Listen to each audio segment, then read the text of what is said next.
Bonjour à toutes et à tous. Bienvenue dans cette conférence sur les Reborn Global. Qu'est-ce que c'est que les entreprises Reborn Global? Comment on peut renaître plus global après cette crise? C'est un peu ma conviction qu'à la fois il y a des opportunités dans ce domaine et il y a en même temps une contrainte.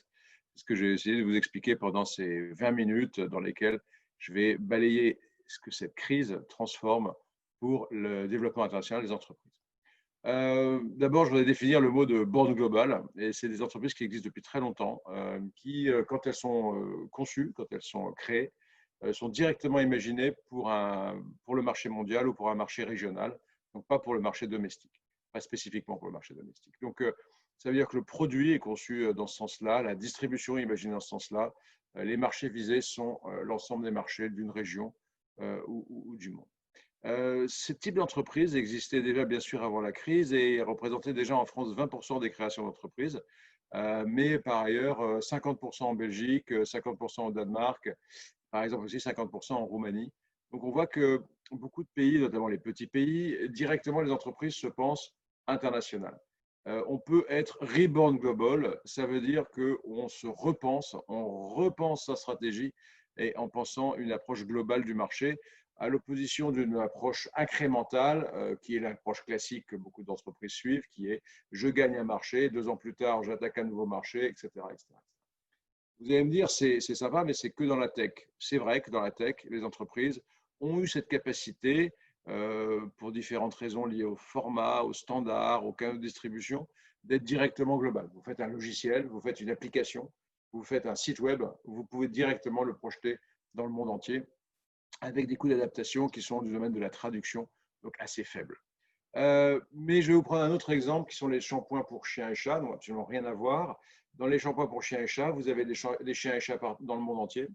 Vous avez des circuits de distribution des pet stores dans le monde entier, digitaux ou physiques. Et vous avez des distributeurs, des importateurs, des agents dans ce domaine-là dans le monde entier. Et donc, en fait, si votre marque sait parler au monde entier, si elle a des caractéristiques que le monde entier arrive à saisir dans son marketing ou dans ses composants, dans sa valeur ajoutée, eh bien, le monde entier va pouvoir adopter cette marque de shampoing pour chat ou pour chien. Donc, c'est beaucoup plus large que la tech, c'est vraiment dans tous les domaines. Ça repose souvent sur des entrepreneurs internationaux, c'est-à-dire des entrepreneurs, des chefs d'entreprise qui pensent que leur entreprise, elle a une vocation internationale, elle ne peut pas être pensée pour un marché domestique.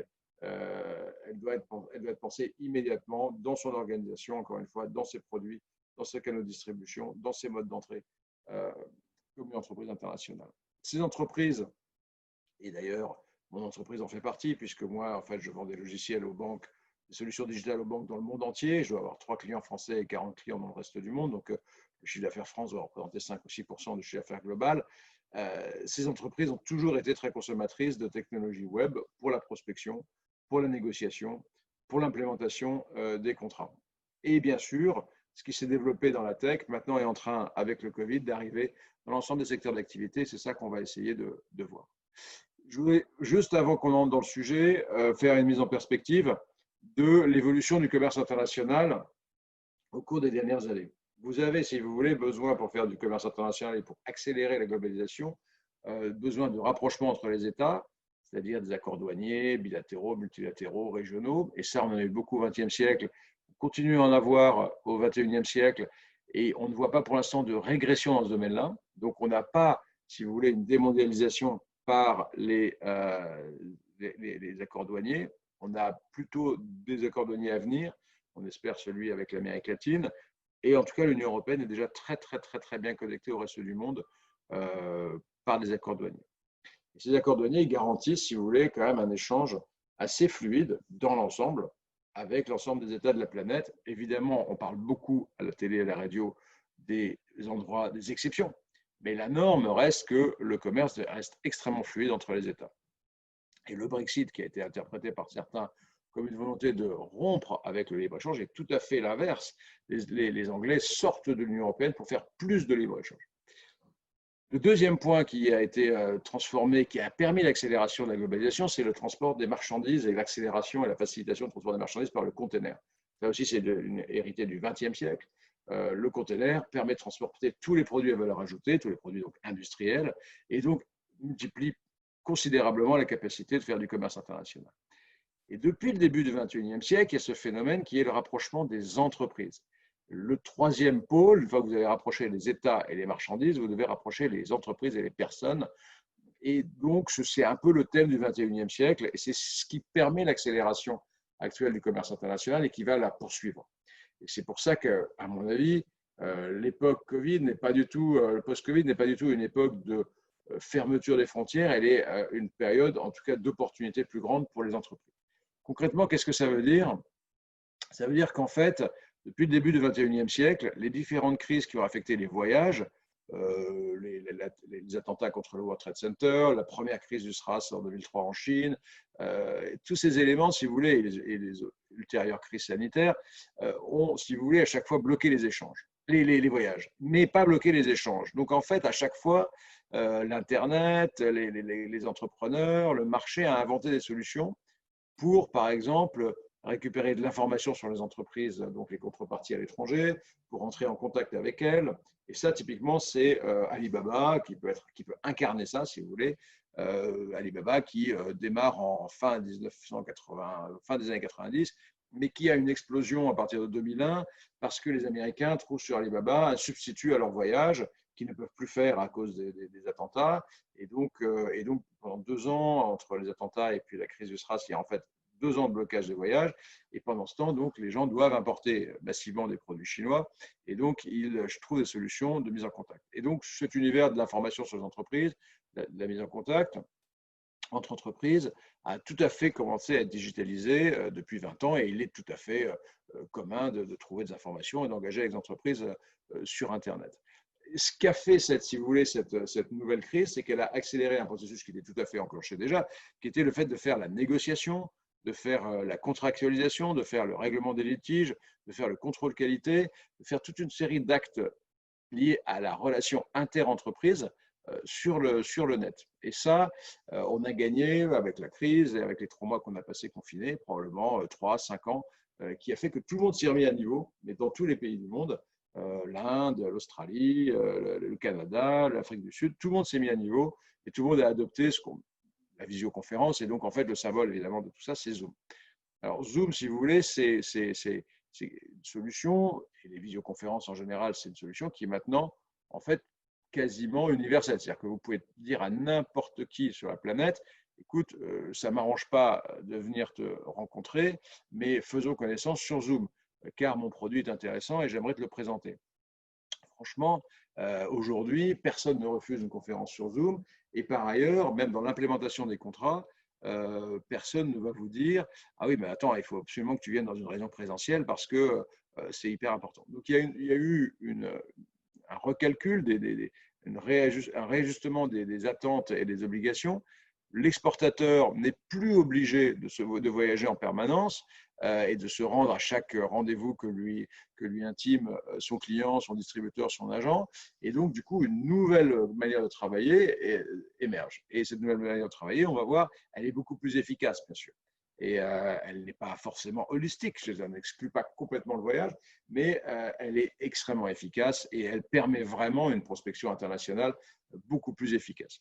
Récemment, les 500 grands CEO, CEO de plus grandes entreprises américaines, donc le top Fortune 500 a été interrogé avec une question très simple. Quand votre entreprise va-t-elle revenir à un niveau de voyage donc comparable à celui avant la crise? 2020, personne. Donc, personne ne pense qu'en 2020, on va retrouver au niveau de voyage de 2019, par exemple.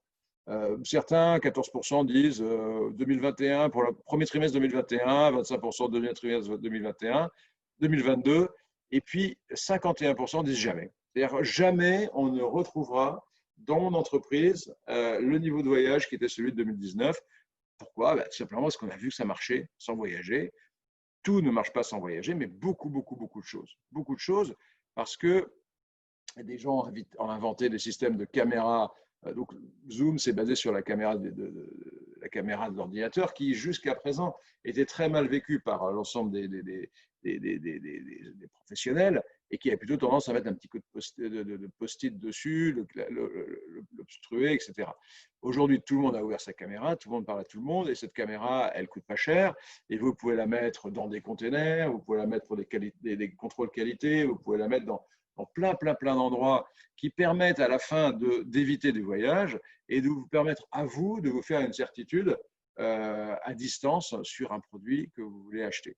Et donc, qui est en train d'être transporté ou qui est en train d'être dédouané. Enfin, donc cette universalité à venir de la caméra permet d'être partout au même moment avec une captation de l'information qui va être de mieux en mieux. C'est-à-dire que là, vous avez une caméra, mais vous aurez plusieurs caméras.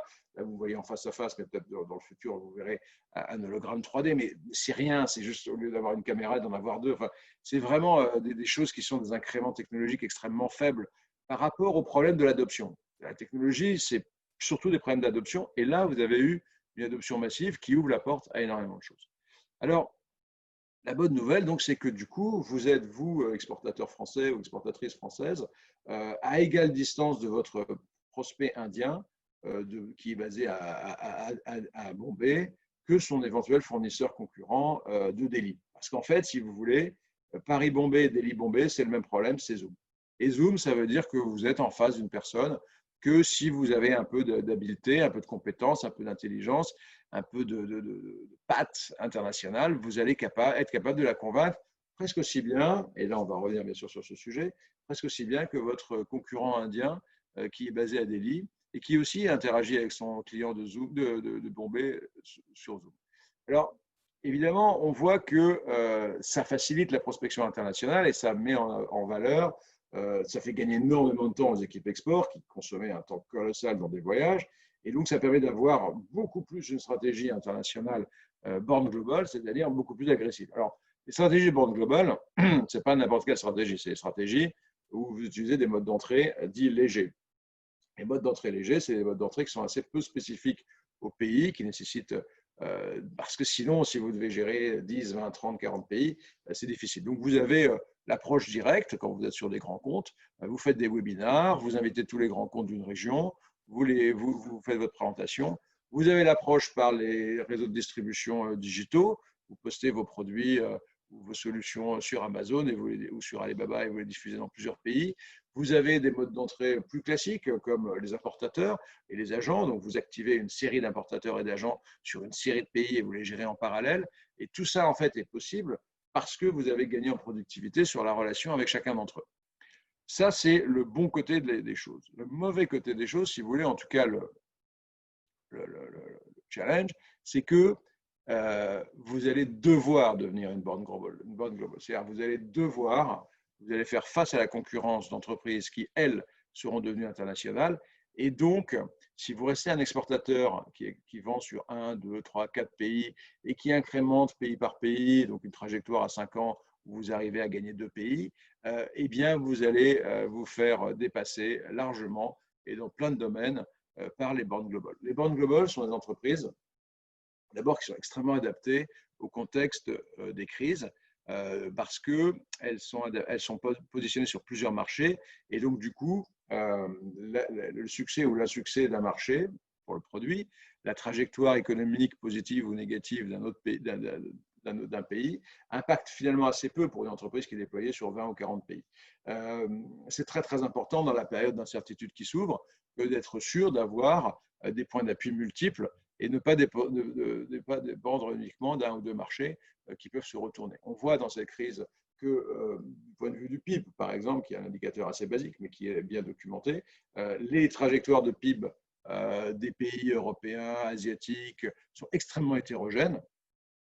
En 2020-2021, vous avez des pays qui vont être à moins 10 sur 2020, vous avez des pays qui vont être en positif sur 2020, vous avez des pays qui vont avoir des plus 10 en 2021, vous avez des pays qui vont stagner en 2021. Ça va être très hétérogène les trajectoires pays.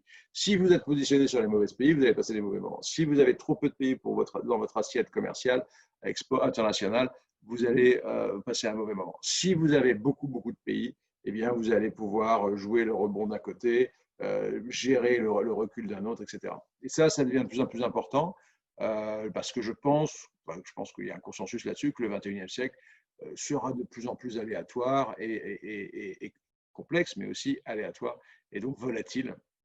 Donc ça, c'est très important. Le bond global, cette stratégie d'avoir en permanence en tête 20, 30, 40 marchés, de jouer ses chances sur plusieurs marchés, de trouver les modes d'entrée qui permettent d'y tenter sa chance, c'est très favorable. C'est une très bonne stratégie dans un contexte de forte crise. Et puis, l'autre élément des banques globales, c'est que ça les oblige à développer beaucoup de compétences export.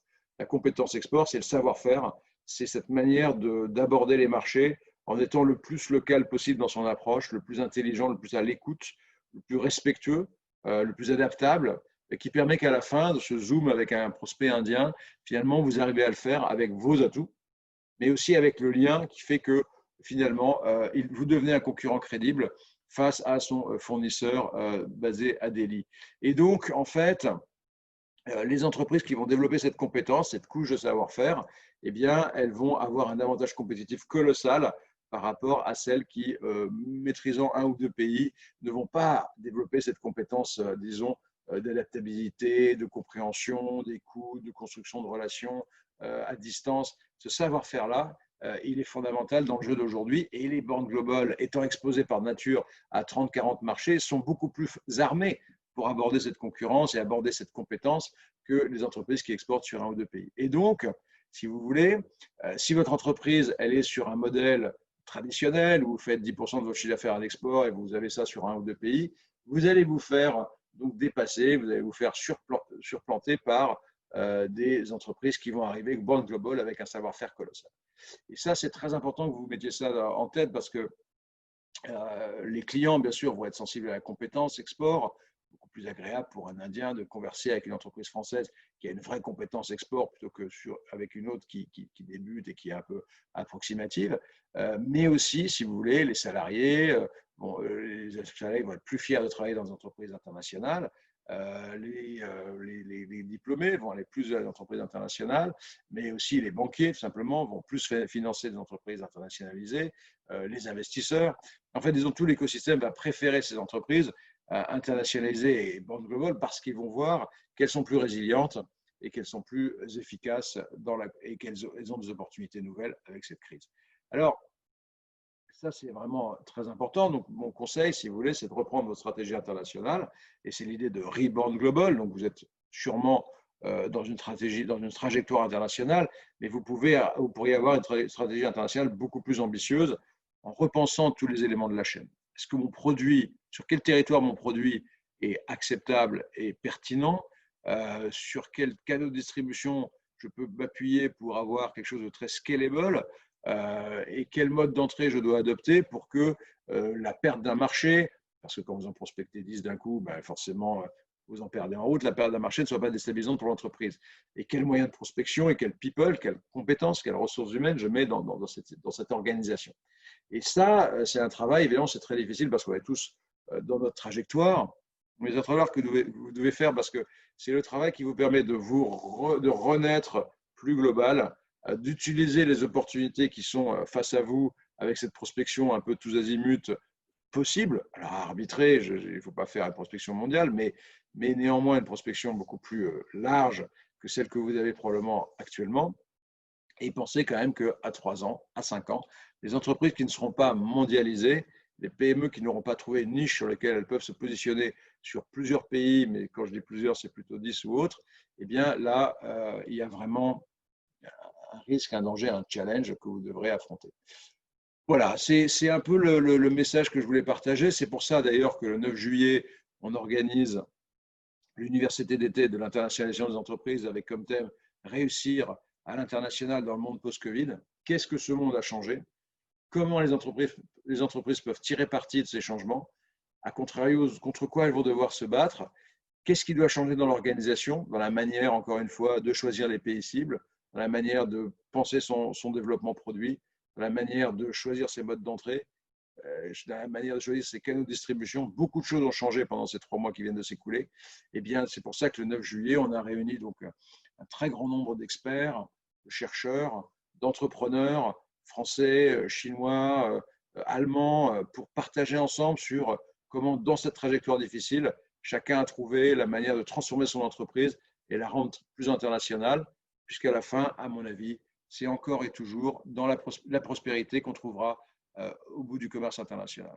Chers amis exportateurs, exportatrices, merci d'avoir suivi cette petite conférence. Merci à tous ceux qui l'ont organisée et bonne continuation, bonne chance dans vos affaires et rendez-vous donc le 9 juillet à l'Université d'été de l'internationalisation des entreprises, online, bien sûr. À bientôt, au revoir.